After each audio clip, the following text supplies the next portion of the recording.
Hola, ¿qué tal? Yo soy el doctor Noel Arteaga, docente de reumatología. El día de hoy conmigo vamos a llevar la parte, esta clase teórica, lo que vamos a llevar es reumatología, generalidades e historia clínica. ¿De acuerdo? Bueno, comenzamos por el principio, la reumatología. La reumatología consiste en una rama de la medicina interna, es una subespecialidad que se encarga del estudio de las enfermedades del tejido conectivo, tanto la autoinmunidad como las enfermedades hereditarias del tejido conectivo y todas aquellas afectaciones médicas del sistema musculoesquelético, es decir, que no requieran manejo quirúrgico. ¿De acuerdo? Epistemológicamente, la palabra reumatología deriva de un término llamado reuma, que significa líquido que fluye. ¿De acuerdo? Esta, esta denominación fue introducida en la época de los griegos por el filósofo Hipócrates. ¿De acuerdo? Esta presentación la vamos a dividir en dos partes, una parte de signos y síntomas, ¿de acuerdo? Y otra parte de historia clínica en reumatología. Muy bien. Bueno, continuando. Uno de los motivos principales de consulta en reumatología, más del 60 al 90%, según las revisiones, es el dolor articular. Entonces, tenemos que hacer nosotros una aproximación diagnóstica del dolor porque es uno de los síntomas cardinales que vamos a encontrar en todos nuestros pacientitos de reumatología. Muy bien. El dolor como tal es una experiencia sensorial y emocional desagradable asociada a una lesión renal real o potencial descrita en los términos del paciente. ¿De acuerdo? El dolor articular tiene que tener una correcta interpretación clínica según la aplicación de un clásico acróstico que hemos ido manejando desde hace mucho tiempo ya, ¿de acuerdo? Desde el tercer año, desde la cátedra de semiología, se ha debido ir enseñando el acróstico Alicia. Aparición, localización, debemos saber la intensidad, característica, irradiación y atenuantes. Sin embargo, como estamos hablando de dolor articular y del sistema musculoesquelético, debemos tener muchas contemplaciones acerca del dolor en reumatología. Eso vamos a irlo desglosando según vayamos avanzando. Bueno, para empezar, dolor articular. El dolor articular, vamos a ir analizando cada una de las características. Para empezar, la aparición. Se refiere al patrón de aparición del dolor que va a tener el dolor articular en nuestros pacientes. Por ejemplo, tenemos patrón de aparición insidioso que se puede presentar en las enfermedades como artritis reumatoide, lupus eritematoso sistémico, las artritis psoriásicas, espondiloartritis, la artritis séptica, la aparición súbita en pacientes con una artritis postraumática, una artritis gotosa aguda, ¿de acuerdo? Se caracteriza porque la aparición del dolor se sucede de minutos a horas rápidamente y es de aparición brusca, ¿de acuerdo? La aparición migratoria se refiere a la aparición de dolor. Por ejemplo, un día duele un hombro, un codo, y al día siguiente va a doler, ya no van a doler las articulaciones que previamente estaban teniendo este síntoma, sino que va a haber dolor de la rodilla, de la articulación de la cadera, entonces es una aparición de tipo migratorio. Y por último, las poliartritis, como la artritis reumatoide y la artritis psoriásica, pueden tener un patrón aditivo. ¿Qué quiere decir? Que un día puede aparecer el dolor en una muñeca, luego se puede adherir, ¿de acuerdo? Se puede adicionar el codo, el hombro y así sucesivamente puede ir adicionándose articulaciones al síndrome doloroso que estamos viendo. Entonces, siempre nosotros tenemos que tener en cuenta el patrón de aparición en las enfermedades autoinmunes es muy importante. ¿De acuerdo? Otra característica que tenemos que tener en cuenta, la localización, ¿de acuerdo? Como estamos hablando del sistema musculoesquelético, vamos a distribuirlo en dos partes, la axial que se refiere más que todo al eje del cuerpo, quiere decir a la columna vertebral. Vamos a tener que hablar de un dolor cervical, de un dolor dorsal, lumbar, de un dolor en el lugar en de distribución sacrocoxigia. Eh, y bueno, el dolor axial, según el segmento de la columna vertebral, puede asociarse, ¿no?, a una hiperostosis idiopática difusa, el síndrome de Dish, y el síndrome de compresión radicular, la espondiloartritis. También podemos asociarlo a una distribución periférica cuando nos referimos a los miembros superiores, miembros inferiores. Entonces, tenemos en localización dos patrones que tenemos que ver. Para empezar, si este dolor se está presentando de manera simétrica, o asimétrica, ¿de acuerdo? Es muy importante. Y también ver el número de articulaciones que está eh, presentando, ¿de acuerdo? Una articulación afectada se denominará con el término monoartralgia, de 2 a 4 oligoartralgia, y más de 4, pues vamos a tener poliartralgia, ¿de acuerdo? Hablando de la intensidad, vamos a necesitar evaluar la intensidad de nuestro dolor justamente, ¿por qué? Porque el paciente reumatológico es un paciente que tiene que evaluarse mucho la intensidad del dolor, porque con eso también vamos a ir evaluando la eficacia del tratamiento que se está dando y cuáles son los resultados, ¿de acuerdo? Entonces tenemos que hacer un seguimiento. ¿Cuál es la intensidad al principio del tratamiento? ¿Cuánto ha bajado? Si la anterior, digamos, era un 7, ahora cuánto es, de acuerdo, del siguiente control, y así sucesivamente durante los controles de los pacientes, ir averiguando cuánto es el dolor, ¿de acuerdo? Podemos usar tres escalas: la escala numérica del dolor, la escala visual analógica del dolor, y últimamente se está usando también el cuestionario RAPID, que también puede usarse para evaluar la intensidad del dolor, muy importante para describirlo, tanto en nuestras historias clínicas como también en notas de evolución. ¿De acuerdo? Hablando de la característica, en reumatología nosotros que tenemos pacientes con múltiples dolores articulares, tenemos que evaluar los ritmos dolorosos articulares, ¿de acuerdo? Tenemos dos características muy importantes: el ritmo doloroso mecánico, que se caracteriza más que todo por una aparición de predominio vespertino en horas de la tarde, se acompaña de una sensación de rigidez articular matutina mayor a 30 minutos, mejora con el reposo y empeora con las actividades. El dolor de ritmo mecánico suele asociarse a patologías crónicas degenerativas en las cuales suele haber pinzamiento, disminución del espacio articular y rozamiento entre las superficies articulares, con adelgazamiento del cartílago. Por ejemplo, una osteoartrosis puede ser asociada a un dolor de ritmo mecánico, mientras el dolor de ritmo inflamatorio se caracteriza porque se presenta mayormente en horas de la mañana, tiene un predominio matutino, ¿de acuerdo?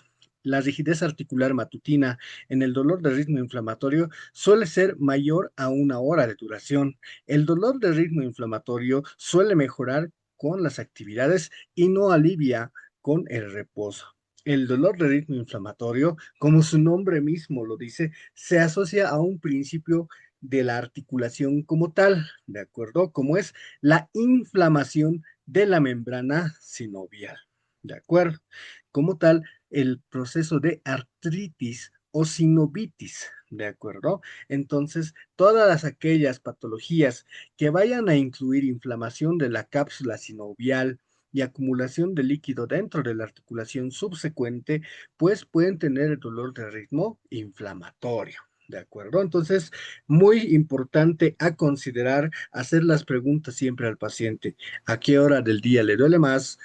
¿Cuánto de rigidez tiene el paciente? Hay que saber hablar con el paciente, llevar el ritmo de la entrevista con el paciente y relacionarlo con las actividades para discernir si nuestro paciente tiene un dolor de ritmo mecánico, tiene un dolor de ritmo inflamatorio. Es muy importante.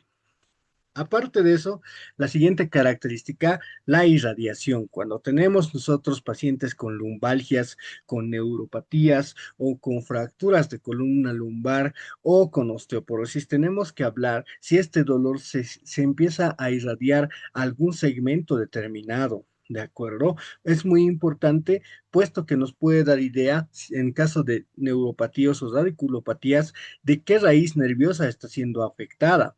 ¿De acuerdo? Entonces es algo muy importante.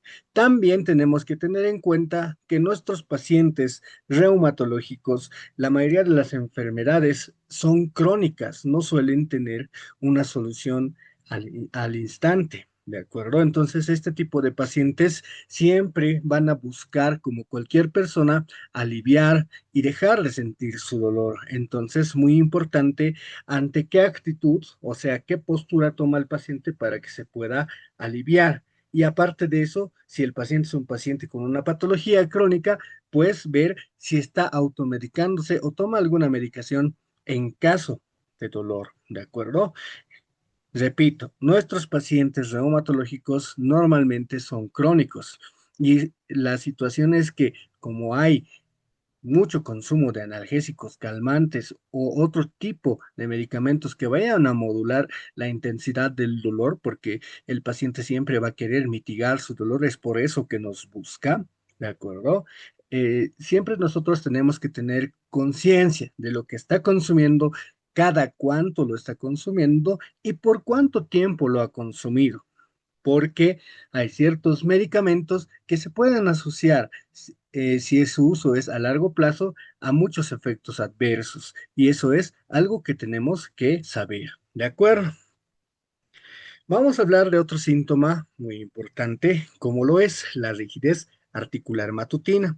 La rigidez articular matutina se refiere más que todo al malestar, a la limitación o las molestias, la sensación de no poder realizar los movimientos completos de algún segmento articular, ¿de acuerdo?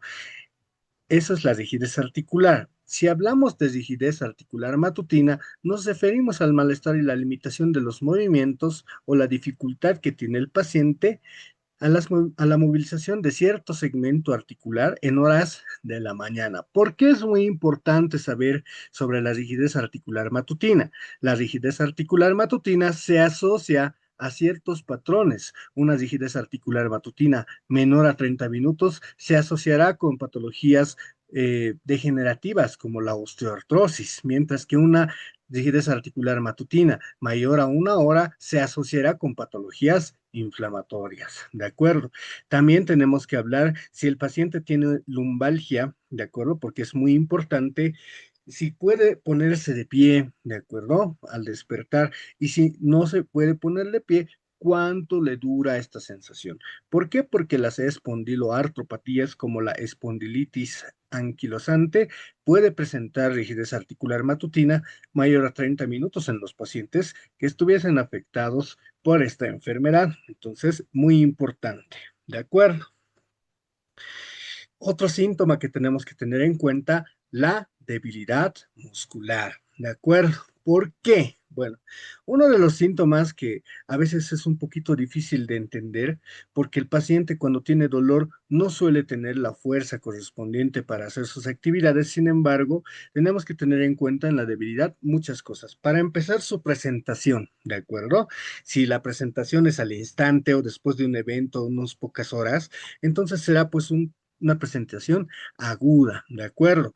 Hay también cuadros de presentación intermitente, que un día el paciente sí dice, yo tengo debilidad en mi cuelito o en mi bracito, y al día siguiente amanece normal, ¿de acuerdo? Ese patrón es característico de la miastenia gravis, por ejemplo, que es una enfermedad autoinmune caracterizada por la afectación de los receptores colinérgicos de la transmisión nerviosa, ¿de acuerdo? Y por último, la aparición insidiosa, que quiere decir que hay la debilidad y va intensificándose progresivamente hasta llegar a importante debilidad que puede llegar a limitar las actividades, y esto se da conforme pasa el tiempo, 1, 2, 3 meses, dependiendo de la presentación y de la agresividad de la enfermedad. Este patrón lo tienen las enfermedades musculares inflamatorias, como la polimiositis, las miopatías inflamatorias y las polineuropatías, que pueden llegar a tener este tipo de presentación. ¿De acuerdo? La distribución, muy importante también, porque ahí, sabiendo qué segmentos musculares están afectándose, podemos saber nosotros y orientarnos hacia qué tipo de enfermedad puede tener nuestra paciente. Cuando hablamos de debilidad muscular proximal, podemos hablar de la cintura escapular y de la cintura pélvica. ¿De acuerdo? Y en eso vamos a tener que evaluar los músculos del cuello y también del hombro, los movimientos del hombro. Entonces, si estamos afectados tanto la musculatura de la cintura escapular o y la cintura pélvica, y aparte, si es simétrico, podemos estar ante una polimicitis o ante una dermatomiositis, ¿de acuerdo? Sin embargo, si esta distribución es distal, que quiere decir va hacia las regiones sacrales como las manos, los pies, ¿de acuerdo? Y es asimétrica o simétrica, se puede asociar a enfermedades diferentes como las miopatías por cuerpos de inclusión, la miositis necrosante o también la afectación del sistema nervioso periférico como las polineuropatías inflamatorias desmielinizantes crónicas, las CIDP, las famosas CIDP, ¿de acuerdo?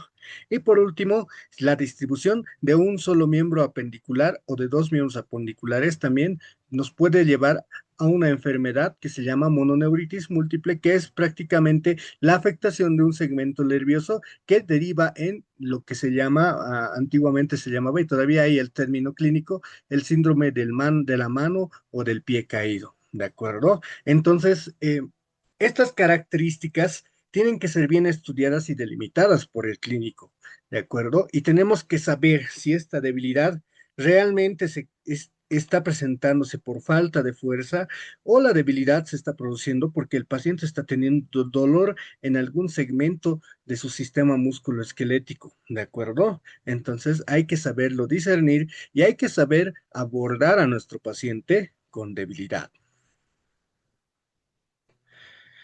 Muy bien, otro síntoma que es muy importante es el fenómeno de Raynaud, ¿de acuerdo? El fenómeno de Raynaud es una coloración anormal que puede aparecer más que todo en las regiones más vascularizadas y acrales del cuerpo, que son sensibles a los cambios de temperatura, ¿de acuerdo? Uno de los lugares más afectados y más clásicos puede pasar en otros lados, ahorita los vamos a mencionar, son justamente los pulpejos de los dedos y de las manos y de los pies, ¿de acuerdo? El fenómeno de Raynaud es una reacción anormal de la microvasculatura de nuestros capilares a la interacción de la temperatura de nuestro cuerpo al frío del ambiente o también puede darse secundario también a que el paciente tenga estrés, ¿de acuerdo? Esta reacción anormal, porque todos interactuamos tanto con el frío y con el estrés, ¿de acuerdo? Tiene tres fases, ¿de acuerdo? Una palidez, como podemos ver acá, hay una primera fase donde la microvasculatura al reaccionar con el frío se cierra tanto que ya no hay un flujo sanguíneo y se vuelve pálida la región afectada. Posteriormente, esta región pálida llega a tener un consumo de toda la hemoglobina oxigenada y se forman ya hemoglobina conjugada con dióxido de carbono, ¿de acuerdo? Y esta hemoglobina tiene una coloración más azulada y es por eso que se produce un fenómeno de cianosis, porque recordemos, a este nivel está dejando de haber circulación debido a la alteración de la contracción de la microvasculatura que no deja ni llegar ni salir la sangre y es de manera estacionaria. Luego pasa. Posteriormente hay una fase que se llama la fase eritematosa, en la cual hay un fenómeno de reperfusión. Los vasos que estaban cerrados vuelven a abrirse y en la reperfusión hay un eritema, ¿de acuerdo? Por toda la sangre que está entrando y se ve una coloración rosada, un poquito rojiza, ¿de acuerdo? De la mano y es la que suele doler en algunos casos. ¿De acuerdo? El fenómeno de Raynaud es una alteración, es un síntoma muy importante, puesto que se puede asociar a muchas enfermedades. ¿De acuerdo? Puede asociarse a esclerosis sistémica, a lupus eritematoso sistémico, a artritis reumatoide, a miositis, dermatomiositis, polimiositis, ¿de acuerdo? Pero también se puede presentar de manera benigna y solo ser una alteración de la reacción de la microvasculatura. Eso lo vamos a ir estudiando en el capítulo de la esclerosis sistémica para ver cuándo nuestro fenómeno de Raynaud es primario o benigno, ¿de acuerdo? Y solamente es una hiperreacción o es secundario a una patología autoinmune sistémica que se estuviera presentando. Entonces, es muy importante conocer las tres fases del fenómeno de Raynaud. ¿Cuál es la más dolorosa? Es la fase eritematosa. ¿De acuerdo? No en todos los pacientes se puede presentar las tres fases, entonces hay que tener mucha cautela al ir estudiando a nuestros pacientes. Muy bien. Por último, siempre tenemos que hacer una anamnesis por sistemas y también establecer muy bien los antecedentes de nuestro paciente. ¿Por qué? Porque las enfermedades reumatológicas, tal como lo es la artritis reumatoide, el lupus eritematoso sistémico, no solamente se constituyen en enfermedades articulares, sino que no tienen un componente de ser enfermedades sistémicas, en las cuales hay una repercusión inmunológica y unas reacciones inflamatorias y de antígeno anticuerpo que pueden llegar a provocar muchas manifestaciones extraarticulares. ¿De acuerdo? Entonces, siempre tenemos que hacer una anamnesis por sistemas. ¿De acuerdo? Es muy importante porque nos puede llegar a guiar a ciertos diagnósticos a los que no llegaríamos de no indagar en nuestros pacientes. ¿De acuerdo? Los antecedentes clínicos y quirúrgicos son muy importantes. ¿Por qué? Porque nuestros pacientes, recordemos, los pacientitos de reumatología suelen tener patologías crónicas y en este tipo de pacientes es muy importante saber de antecedentes de eventos cardiovasculares, cirugías que se han realizado, medicación que han tomado por qué tiempo o si tienen comorbilidades como diabetes, hipertensión, tuberculosis, puesto que las enfermedades reumatológicas conllevan ciertos tratamientos que pueden llevar a inmunomodulación o inmunosupresión o también el tratamiento de las enfermedades autoinmunes puede llegar a requerir que el paciente tenga procesos infecciosos mínimos y bien controlados. Entonces, es muy importante saber qué es lo que tiene el paciente, cuándo se le diagnosticó, dónde, ¿de acuerdo? Si tenemos un antecedente importante, si es que está realizando algún control, si está realizando algún tratamiento para saber. Un ejemplo pequeño. No es lo mismo poner en antecedentes tuberculosis y ya, sino que tenemos que saber cuándo se le diagnosticó tuberculosis, dónde, ¿de acuerdo? Si esta tuberculosis está en tratamiento, curada, ¿de acuerdo? O está reactivada, no lo sabemos, ¿no? Y si fuera el que fuera el estado de la tuberculosis, pues saber si es que está haciendo controles o cuándo ha sido el último control y qué tratamiento, si está llevando, está recibiendo para esta enfermedad. Es muy importante saber si el paciente también está recibiendo o está consumiendo alguna medicación, ¿de acuerdo? Porque los pacientes de reumatología suelen automedicarse porque tienen dolor y a nadie le gusta vivir con dolor, ¿de acuerdo? Vamos a pasar a la parte del examen físico en reumatología. Muy bien. Normalmente como nos han enseñado en semiología, hay cuatro pasos fundamentales para entender el examen físico, ¿de acuerdo? La inspección, la palpación, la percusión y la auscultación. Sin embargo, como estamos hablando de la semiología del sistema musculoesquelético, no vamos a usar los mismos pasos, puesto que tenemos ya no tenemos vísceras huecas dentro de los miembros apendiculares y tampoco podemos percutirlos. Entonces, se trazan cuatro pasos, ¿de acuerdo? Como la inspección, la palpación, la evaluación de los arcos de movimiento, ya sean activos o pasivos, ¿de acuerdo? Y la realización de maniobras especiales, las cuales, para el fin de esta presentación, las vamos a dejar pendientes hasta ver la parte de reumatismo de partes blandas, donde vamos a hablar de cada una de las maniobras, de la sensibilidad y especificidad de las mismas para el diagnóstico de los diferentes reumatismos de partes blandas y afectaciones articulares que podemos establecer. ¿De acuerdo? Pasamos a lo primero, la inspección. Es muy importante ver, como dice la palabra, ¿no? Inspeccionar a tu paciente, ver lo que describir lo que uno está viendo prácticamente. Entonces tenemos que ver muy importante la actitud, que es la posición neutra en la que el paciente se presenta a la consulta. Estará llegando caminando con sus dos pies, en ayuda con una ortesis como un bastón, muletas, ¿de acuerdo? ¿Cuál es la forma de las manitos? ¿Cómo se encuentran? ¿Se encuentran desviadas? ¿Hay deformidades?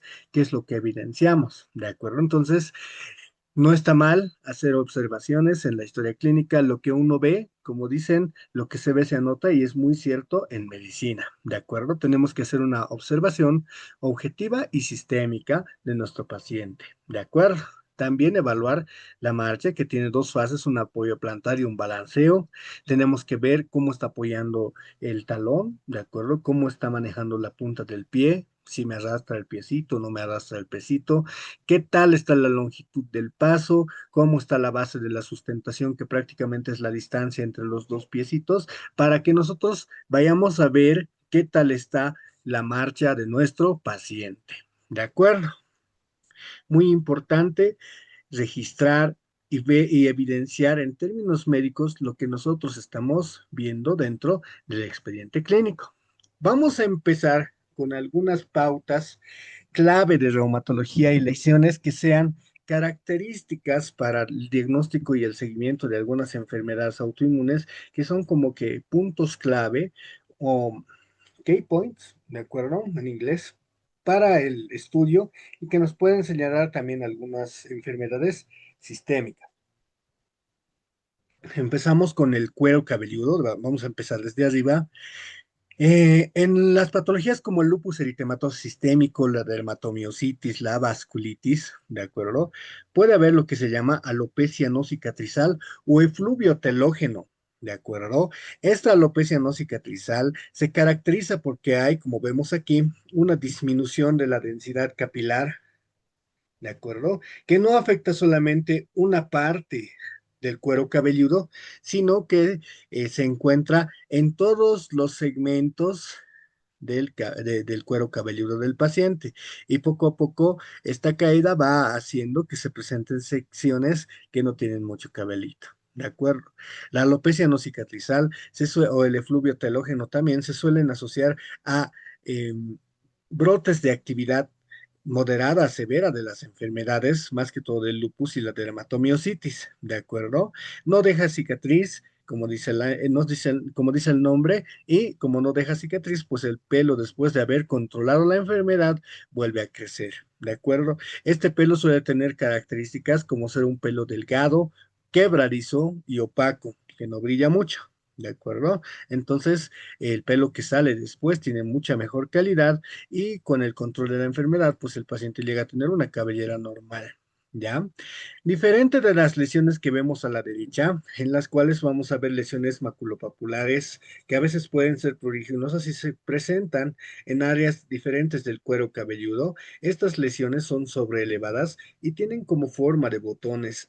Esto es lupus discoide, ¿de acuerdo? Lesiones eritematosas, pruriginosas, descamativas, localizadas en el cuero cabelludo de los pacientes, ¿de acuerdo? Y estas afectan a un nivel un poquito más profundo y es por eso que se caracterizan por dejar cicatriz, ¿de acuerdo? Es el lupus discoide.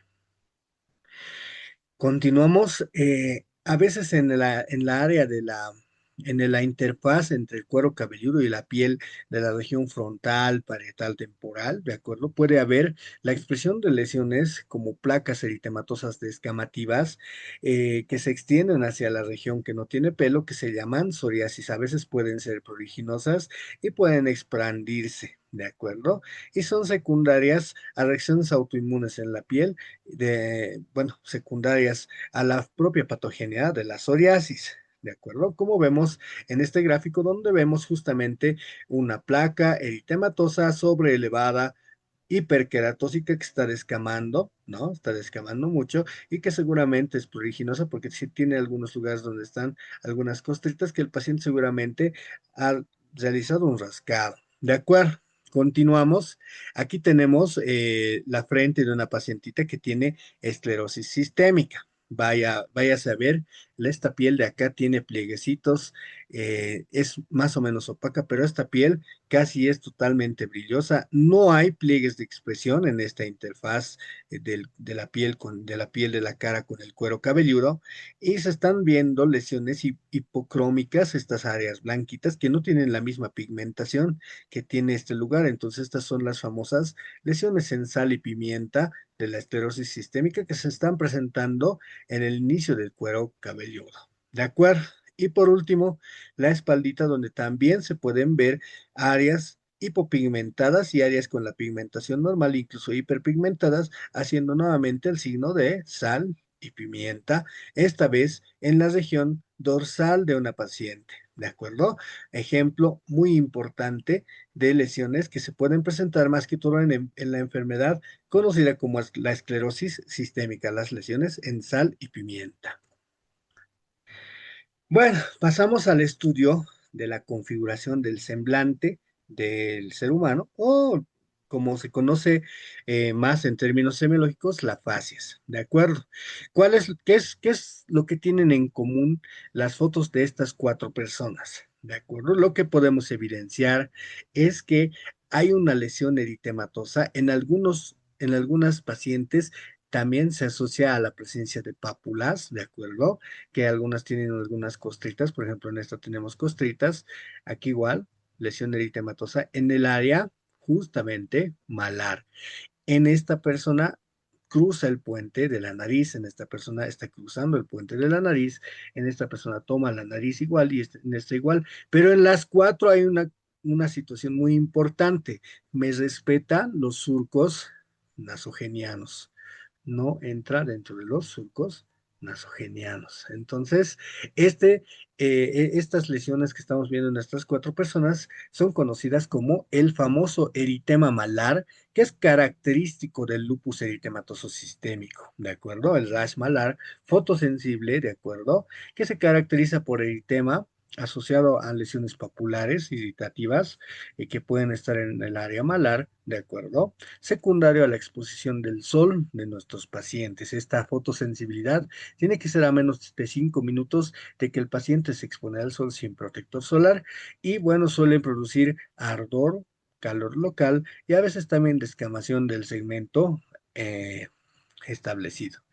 Estas lesiones las podemos ver muy claritas porque son pacientes que tienen la piel muy clara. Sin embargo, en nuestra población, cuando tenemos fototipos un poquito más altos, que quiere decir piel un poquito más oscura, como es parte de nuestra población, pues en vez de un eritema puede haber una hiperpigmentación.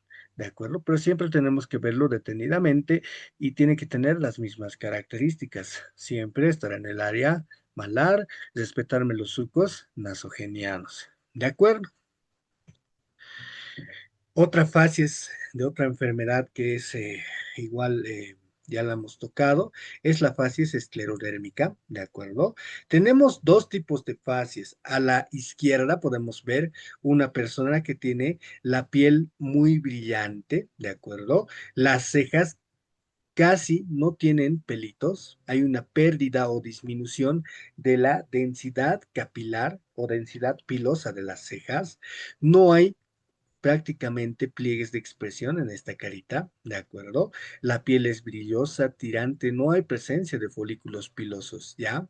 ¿De acuerdo?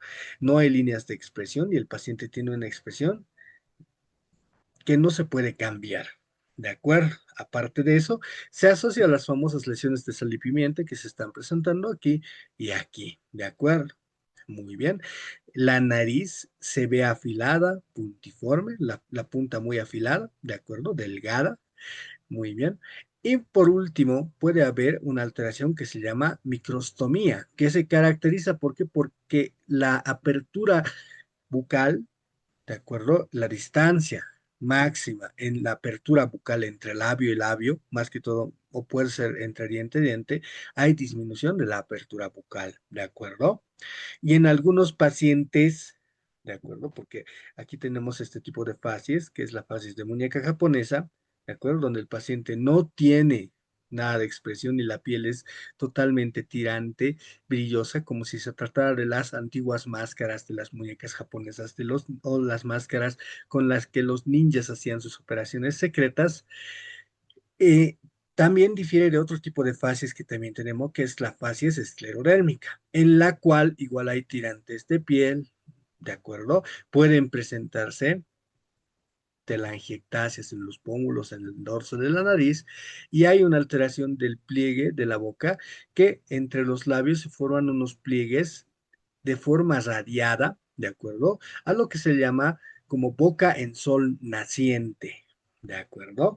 Muy importante, ¿ya? Para ver los tipos de fases que podemos tener, una fases de muñeca japonesa, una más fases esclerodérmica, que tenemos que ir describiendo nosotros y ser atentos para notar qué realmente está pasando. La imagen de la izquierda, por ejemplo, podemos ver que en la región ya no intermamaria, sino en la región pectoral estamos viendo incluso desde el hombro lesiones en sal y pimienta extensas, ¿no? Extensas que se notan. Sin embargo, en este lado no evidenciamos muchas lesiones en sal y pimienta. Entonces, un paciente no siempre obedece a la regla, tenemos que describir lo que tenemos y ver si con eso podemos llegar al diagnóstico, ¿de acuerdo? Muy bien, continuamos con las facies. Esta se llama facies del eritema en heliótropo, ¿de acuerdo? Se caracteriza por acompañar a una enfermedad que se llama dermatomiositis. La característica más importante del eritema en heliótropo es la coloración, puede ser violácea, ¿de acuerdo? De color violácea de los párpados. ¿De acuerdo? Aquí podemos ver coloración violácea de los párpados, recordándonos al color de la flor que también se llama heliótropo. ¿De acuerdo? Entonces, por eso se llama, los antiguos semiólogos le han puesto el nombre de eritema en heliótropo. ¿De acuerdo? Asociado a patologías como la dermatomiositis. Continuamos con otra fase, llamada también la fase cushingoide. Esta fase no es propia de enfermedades reumatológicas, es más por un trastorno endocrinológico, por el exceso de hormona, eh, de hormona secundaria, de hormona producida en la glándula suprarrenal, es un exceso de cortisona. ¿De acuerdo? La fase cushingoide la ponemos acá porque nuestros pacientes reumatológicos suelen consumir muchos corticoides, ¿de acuerdo? Para aliviar su dolor, para aliviar sus molestias de manera indiscriminada y de manera automedicada pueden consumir, ¿de acuerdo? Las fases cushingoide o las fases en luna llena se caracteriza porque hay un redondeamiento de la cara. La cara tiene una forma totalmente redondeada, ¿de acuerdo? Hay aumento de volumen, que es secundario no a edema, sino a redistribución grasa, aumento también de la papada, ¿de acuerdo? Pueden aparecer lesiones como foliculitis parecidas al acné en las áreas malares, puede haber hipertricosis, ¿de acuerdo? ¿Qué quiere decir presencia de vello facial en los varones? O si no, puede haber también hirsutismo, ya presencia del vello facial en pacientes que no deberían hormonalmente tener vello facial. Por ejemplo, esta pacientita tiene un poquito de vello facial en la región donde no debería tener. De acuerdo, puede presentarse aumento de la coloración y telangiectasias en ambos pómulos, de acuerdo, y lesiones semejantes a acné o foliculitis, de acuerdo. Y bueno, esa es la facies cushingoide, muy importante conocerla, no porque se trate de una enfermedad reumatológica que produzca esto, sino porque los pacientes con enfermedades autoinmunes pueden llegar a consumir demasiados corticoides de manera indiscriminada y es bueno entender y saber reconocer esta fase. ¿De acuerdo? Continuando, vamos a pasar a la región del cuello, ¿de acuerdo? Pueden ocurrir algunas alteraciones. Continuando con el síndrome de Cushing, como hay una redistribución de la grasa, puede ocurrir un depósito a nivel de 6,6, C7, de uno, ¿de acuerdo? Una bolita de grasa que se llama, desde los antiguos le han llamado como la jiba de búfalo, ¿de acuerdo? Secundario, obviamente, al síndrome de Cushing, que es secundario a la administración o a la producción excesiva de cortisona o de cortisol, ¿de acuerdo? Secundario puede ser a un tumor eh, que secrete o al consumo crónico de corticoides. De acuerdo. También tenemos en el cuello otro tipo de lesiones. Esto, por ejemplo, se llama el signo del chal. Son lesiones eritematosas que están distribuidas sobre la superficie del cuello como si fuera un chal que estuviera el que hubiera provocado estas lesiones. Y también tenemos el signo del cuello en B, que es prácticamente la delimitación de una V como si el paciente estuviera usando un cuello en V por el eritema, ¿de acuerdo? Estas lesiones pueden estar asociadas a una patología que se llama dermatomiositis, ¿de acuerdo? Que también puede provocar este tipo de lesiones y son un poco características de la misma. Bueno, pasamos a una parte muy importante. Las manos son prácticamente la carta de presentación del paciente reumatológico y nosotros tenemos que saber cómo reconocer y cómo describir, ¿de acuerdo? Si nosotros tenemos unas manitos para ver, ¿de acuerdo? Y hay un aumento de volumen, no es lo mismo que la mano esté aumentada de volumen desde la punta de la mano y difusamente hasta el extremo distal del antebrazo, como vemos aquí que hay un edema generalizado, a una tumefacción que vemos aquí que se está produciendo a nivel articular, ¿no? Las interfalángicas proximales prácticamente están con un aumento de volumen, están hinchaditas, están aumentadas de volumen y eso es lo que podemos describir. Entonces, el aumento de volumen tiene que ser detallado por regiones, no podemos describir solamente aumento de volumen y nada más, sino ver, por ejemplo, estamos en las manos, aquí tenemos la región de la muñeca, el carpo, metacarpo, interfalángicas proximal, perdón, metacarpofalángicas, interfalángicas proximales, interfalángicas distales, primer, segundo, tercer, cuarto y quinto dedo, derecho e izquierdo. Entonces tenemos que, si es que tenemos un aumento de volumen, describirlo, cómo se ve, cuál es la situación, ¿de acuerdo?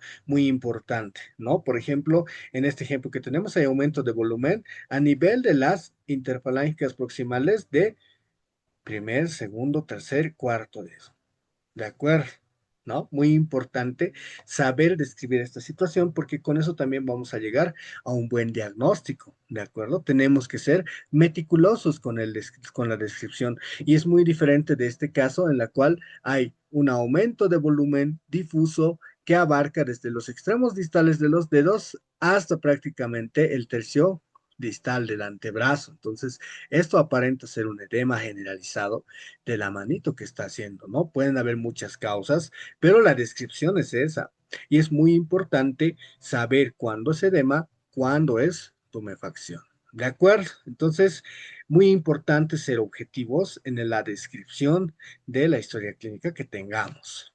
Muy bien, vamos a ir a lesiones típicas o, bueno, por así decirlo, características de algunas enfermedades. No todos los pacientes tienen estas lesiones porque el objetivo de la reumatología es evitar las deformidades a futuro y cada vez se pule más el tema del diagnóstico temprano de las enfermedades. Entonces, mientras nosotros, los reumatólogos y los médicos, menos veamos estas lesiones, mucho más felices nos quedamos. Muy bien, empezamos con las manitos y una patología que es una de las enfermedades autoinmunes más frecuentes del mundo, que es la artritis reumatoide, ¿de acuerdo? Lo que estamos viendo acá es que, por ejemplo, aquí tenemos el metacarpiano, aquí tenemos las falanges y esto tiene su eje, ¿de acuerdo? Vamos a volver a la diapositiva de aquí atrás y miren, este dedito tiene, aquí está el huesito que viene aquí y esto sigue respetando su eje. Sin embargo, en estas manitos, ¿qué hay?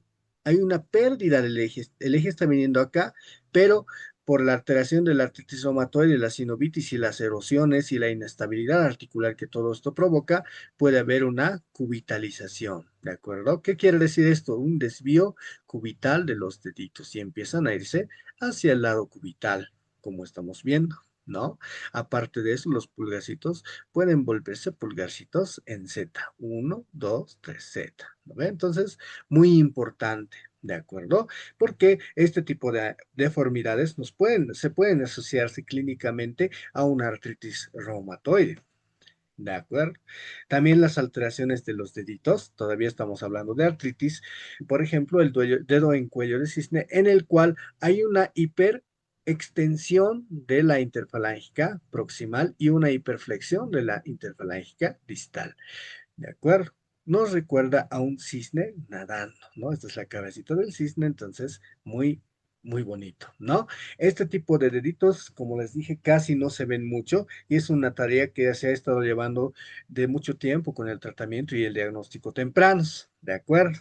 Y esto tiene su contraparte que es el dedo en botonero o el famoso dedo en ojal, ¿de acuerdo? En el dedo en ojal lo que hay es una hiperflexión de la interfalángica proximal con hiperextensión de la interfalángica distal. ¿De acuerdo? Entonces, este tipo de lesiones igual son patognomónicas de artritis reumatoide, más siempre tenemos que tener exámenes radiológicos y laboratoriales para confirmar toda esta situación y poder avanzar tanto con el diagnóstico y obviamente con un tratamiento adecuado. Entonces, son lesiones que sí están fuertemente asociadas a artritis reumatoide, pero siempre tenemos que hacer diagnósticos diferenciales. No son lesiones que nos aseguran un 100% el diagnóstico, sino tenemos que correlacionar con lo demás, pero sí están asociadas en buena manera a la artritis reumatoide. Vamos a pasar a otro tipo de deformidades. Como podemos ver, estas manitos tienen deformidades y aumento de volumen a nivel de las interfalángicas proximales de el segundo y el tercer dedo. Estos aumentos de volúmenes no aparentan estar rojitos, tienen una coloración normal, pero se asocian a que en la falange distal haya perdido totalmente el eje de lo que estaba haciendo el dedo, ¿de acuerdo? El eje está viniendo aquí y el eje de la falange prácticamente se ha desviado, ¿de acuerdo? Esto se llama nódulo de Heberden, ¿de acuerdo? Son los famosos nódulos de Heberden asociados a la artrosis de manos, también a la osteoartrosis erosiva, y este trastorno de la desviación del eje se puede llamar desaxación del eje del dedito, dedos con desaxación, ¿de acuerdo? Entonces hay una pérdida o desaxación del eje que está habiendo en estos deditos, más que todo segundo o tercer dedo de ambas manos y aparición discreta de nódulos de Heberden en los quintos dedos de ambas manos. Igual pueden aparecer nodulitos a nivel de las interfalángicas proximales y es como aquí en estos pulgarcitos y estos nodulitos se llaman nódulos de Bouchard. Aquí también podemos ver un pequeño nodulito y un aumento de volumen. Y aquí también podemos ver, son los famosos nódulos de Bouchard, igual característicos de la osteoartrosis de manos. ¿De acuerdo? Muy importante no confundir la desviación de las interfalángicas proximales con la desviación de las metacarpofalángicas, muy importante. Aparte de que la artritis reumatoide como tal no suele comprometer las interfalángicas distales, es una patología que tiene tendencia a respetar las articulaciones interfalángicas distales. Entonces, esto es osteoartrosis o artrosis erosiva o incluso artritis psoriásica se puede asociar, pero no artritis reumatoide. Muy importante, ¿de acuerdo? No todos los dolores son artritis reumatoide y tampoco no todas las hinchazones son artritis reumatoide, sino tenemos que ir viendo. ¿De acuerdo? Pasamos a otra patología igual de frecuente y igual de característica de la reumatología, como lo es la artropatía por depósito de cristales de urato monosódico, ¿de acuerdo? Que es la gota, ¿de acuerdo? Entonces, ¿qué es lo que hay? Tenemos muchas fases de la gota, tenemos cuatro fases. La primera es una fase de hiperuricemia asintomática. ¿De acuerdo? La segunda fase se caracteriza porque hay un ataque agudo de gota, ¿de acuerdo? Es una fase aguda. Después tenemos un periodo intercrítico, que es el periodo de tiempo que se caracteriza al paciente de tener porque no tiene crisis, ¿de acuerdo? Y por último, un periodo de gota crónica tofacia donde se acumulan tofos gotosos dentro de la manito. ¿De acuerdo? Entonces, aquí lo que vemos es una mano con el quinto dedo. Se evidencia un aumento de volumen en la interfalángica proximal de características, tiene eritema, ¿de acuerdo? Parece que tiene signos inflamatorios locales, no lo estamos tocando esto solo a la inspección, ¿de acuerdo? Bueno, es un aumento de volumen que puede ser dependiente de tejido blanco. Esta es una fase aguda de gota, ¿de acuerdo? Muy asociado a fenómenos inflamatorios y reacciones de flogosis. Muy diferente de la fase crónica de la gota, donde se aparecen, donde se presentan, perdón, aumentos de volumen multilobulados dependientes de tejido blando, ¿de acuerdo? En varias articulaciones. Aquí podemos ver depósitos tofáceos, uno, 2, 3, 4, 1, 2, 3, ¿de acuerdo? Depósitos tofáceos en los deditos. Entonces, muy importante, ¿no? Esta es una fase aguda y esto ya consiste en una fase más crónica, ¿de acuerdo? Continuamos. La esclerosis sistémica es una patología en la cual la microvasculatura se ve tan afectada y hay una insuficiencia de la degeneración y de la perfusión capilar que se van perdiendo las características de elasticidad y turgencia de la piel, ¿de acuerdo? La piel normalmente, si nosotros agarramos la pielcita de nuestras manos, podemos hacer un pliegue. Sin embargo, en este tipo de pacientes, lo que se presenta primero es el aumento de volumen de los deditos.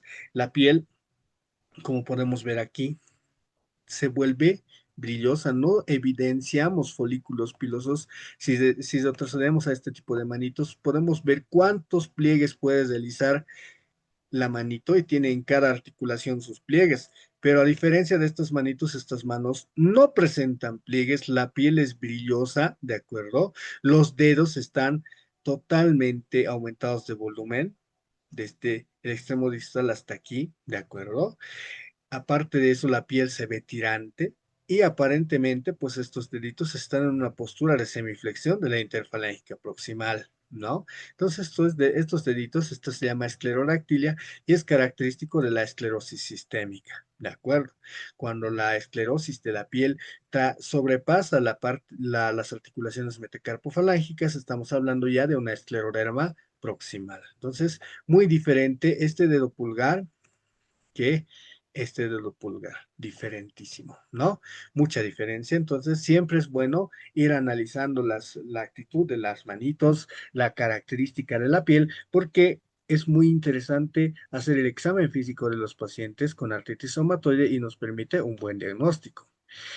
En la patología que se llama dermatomiositis, podemos ver alteraciones en las manitos, ¿de acuerdo? Las famosas pápulas de Gottron, que son lesiones papulares sobrelevadas, pueden llegar a ser pruriginosas, ¿de acuerdo? Eritematosas, que se encuentran a nivel de las caras dorsales de las articulaciones metacarpofalángicas e interfalángicas proximales, ¿de acuerdo?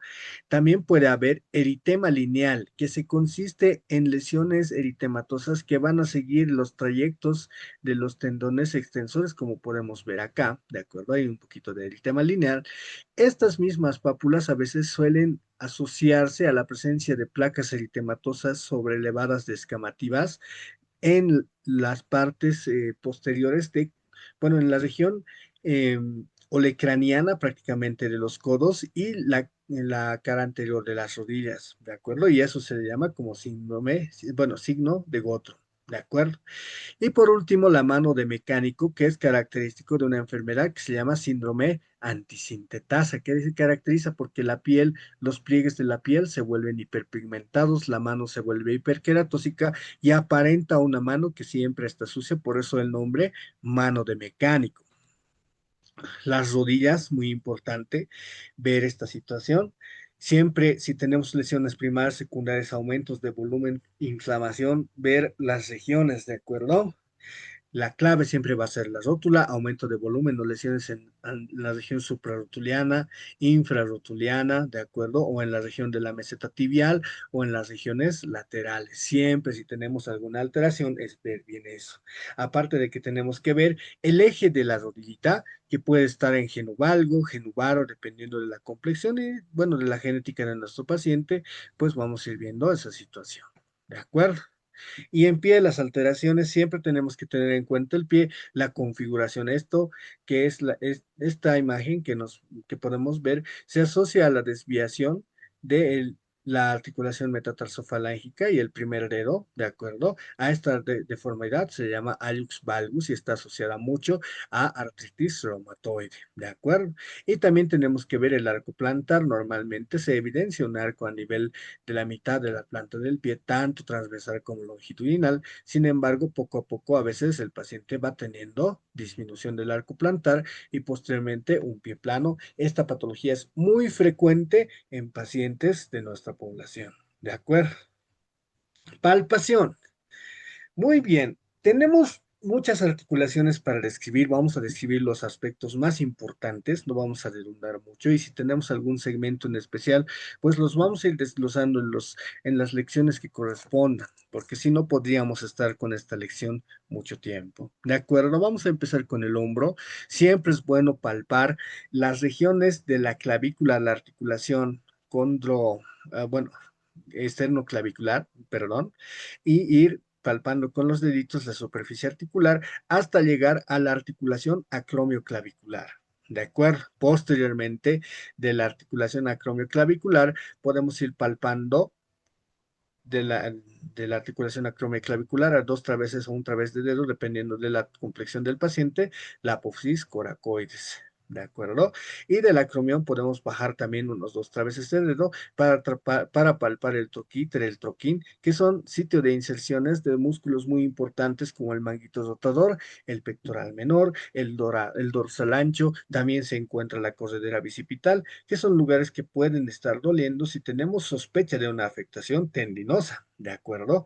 También muy importante para palpar la bolsa supracorneal, hacer la extensión del brazo y con la otra mano pues ir palpando la bolsa supracorneal y la apófisis coracoides si es que se puede, ¿de acuerdo? También una parte muy importante, podemos hacer abducción del hombro, ¿de acuerdo? Y palpar la pirámide axilar, ¿de acuerdo? En sus cuatro caras anterior, posterior y las laterales, medial y lateral, ¿no? También es importante palpar en pacientes que tengan dolor torácico las inserciones del pectoral mayor que pueden estar desgarradas, asociadas a esfuerzos, a traumas que pueden haber sufrido los pacientitos. ¿De acuerdo? Pasamos a la parte del codo. En el codo tenemos eminencias osas clave que tenemos que reconocer para palpar el codo. ¿De acuerdo? Esta parte obviamente la vamos a ir reforzando más en las prácticas para que ustedes vayan aprendiendo a palpar un codo de manera adecuada. Pero más que todo tenemos que reconocer acá el olecranon, la interlínea articular, ¿de acuerdo? Las líneas olecranianas, ¿de acuerdo? El epicóndilo medial, el epicóndilo lateral y también el tendón del bíceps braquial que está en la parte anterior, ¿de acuerdo? Es muy importante. A nivel de la muñeca, siempre tenemos que hacer la palpación, se puede hacer de forma bimanual, con un dedo, como vemos en el gráfico, encontramos los extremos distales de los deditos y vamos a ir avanzando en forma distal, palpando algunos de los huesos del carpo para ver cómo está, ¿de acuerdo? También tenemos que ver la interlínea articular y los ligamentos colaterales para ver cómo está nuestra muñeca, ¿de acuerdo? Avanzando más abajo, tenemos la articulación metacarpofalángica, como aquí podemos ver, el método de palpación es el uso de la pinza y vamos a ir sintiendo la interlínea articular, como se evidencia. También avanzando más abajo, tenemos la articulación interfalángica distal, de la misma manera una pinza para ir viendo cómo está la articulación y el espacio de la interlínea articular. ¿De acuerdo? Vámonos al segmento de la cadera. Obviamente no podemos palpar la articulación coxofemoral, puesto que está muy, muy, muy profunda, de acuerdo, hay muchos planos musculares que no nos van a dejar palpar ni anterior, ni posterior, ni lateralmente, pero sí lo que podemos palpar son eminencias óseas asociadas a algunos elementos musculoesqueléticos que nos pueden dar la clave en algunos diagnósticos, como la espina ilíaca anterior superior e inferior, que se pueden asociar a la inserción de algunos músculos, como el sartorio. ¿De acuerdo? El trocánter que se asocia normalmente a pacientes que se apoyan mucho o que usan mucho la musculatura asociada con el trocánter o que tienen dificultades, pueden tener bursitis peritrocantéricas y la palpación de el isquion que se da normalmente con el paciente en decúbito ventral y con la pierna en flexión de abducción del isquion que queremos palpar, ¿de acuerdo? Entonces, muy importante la palpación de las eminencias óseas como tal, porque no vamos a poder palpar la cadera como articulación. Las rodillas. Bueno, una de las claves para la palpación de las rodillas siempre va a ser la rótula, ¿de acuerdo? Desde la rótula vamos a poder ver en la región suprarrotuliana tenemos la bursa suprarrotuliana, ¿de acuerdo?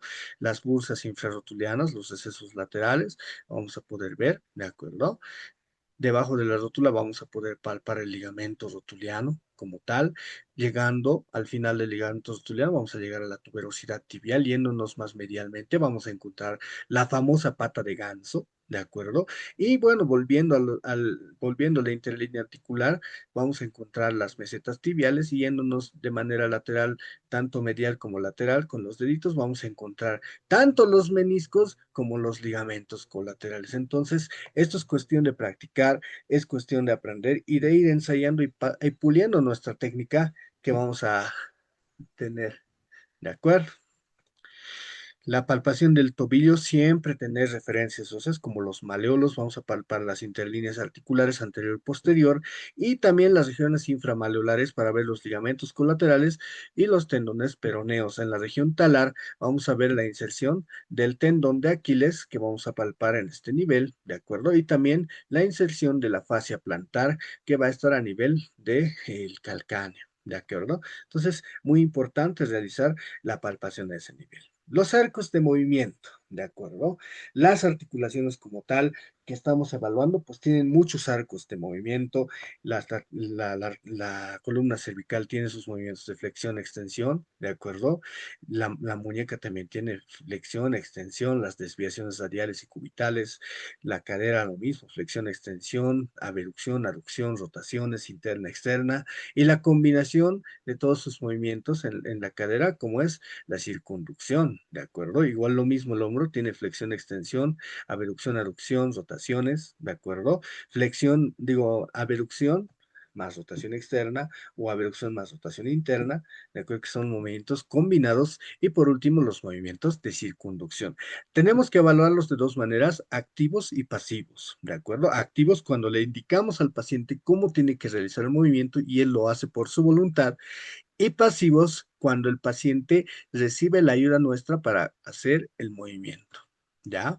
Con todo esto, con todo esto ya vamos a llegar a presentar un diagnóstico sindromático. ¿De acuerdo? Si tenemos el dolor, vamos a clasificarlo. Si es un dolor articular de ritmo inflamatorio, si es un dolor articular de ritmo mecánico, ¿de acuerdo? Si el dolor al examen físico en los segmentos que hemos revisado se asocia a inflamación articular, no sentimos la interlínea articular, si hay una artritis o hay una sinovitis, ¿de acuerdo? ¿Cuál es su distribución? ¿Es simétrica, asimétrica? ¿Es una oligoartritis? ¿Es una monoartritis? ¿Es una poliartritis? ¿De acuerdo? O si es en el segmento axial, si es una coxalgia, omalgia, lumbalgia también, dependiendo, ¿de acuerdo? Y el tiempo de evolución. Entonces vamos a llegar a diagnósticos sindromáticos. Como tal, tenemos en diagnósticos sindromáticos, el diagnóstico de, vamos a ir clasificando algunos de los diagnósticos más comunes que podemos encontrar, ¿de acuerdo?